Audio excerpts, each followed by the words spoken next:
We have more now on that breaking news that we've been reporting all morning long. St. Louis County Executive Steve Stenger has resigned. That word coming less than an hour ago from Stenger's attorney, Scott Rosenblum. Earlier this morning, we learned the Department of Justice indicted Stenger on bribery and mail fraud charges. 5 on your side's Jacob Long is live outside the County Government Center in Clayton with the very latest developments. Jacob? Well, it's been an absolutely crazy day here at the Government Center in downtown Clayton. We do have that confirmation from Steve Stenger's attorney that he has officially resigned from his office as St. Louis County Executive, although we don't quite know where that letter exists. We do know that it has been filed with the St. Louis County Counselor's Office. That is essentially the attorney for the county.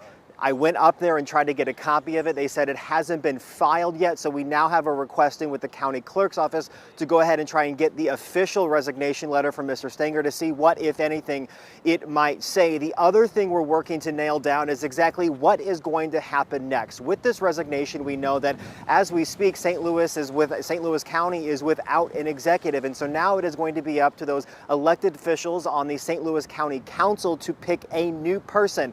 We had heard from a county spokesman, Cordell Whitlock, telling us that an emergency meeting had been scheduled for 6 o'clock tonight. Well, we just got off the phone with someone who works in the county council chairman, Dr. Sam Page's office, and they actually told us, no, that's not true yet. No emergency meeting has been scheduled yet because under Missouri's sunshine and open meetings laws, they require 24 hours notice. So they said expect tomorrow a meeting to be scheduled to address this issue, although they do have some emergency statutes in the law that might allow them to have one later today, but it hasn't been scheduled yet. Now, at that meeting, what they will have to do is they essentially just have to appoint a new St. Louis County executive, and there really aren't that many requirements. I'm told that you just have to be a registered Democrat in St. Louis County because Steve Stenger was also a Democrat, and they does not have to be one of the elected officials, one of the people who are already sitting on the St. Louis County Council. So we will be waiting to see who they are going to pick.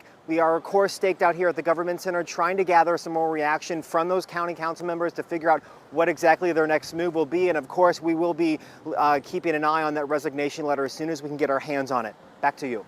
All right, thank you, Jacob. Well, let's recap some of what we know to this point. Stenger was indicted on bribery and mail fraud charges. This indictment was handed down by the Department of Justice.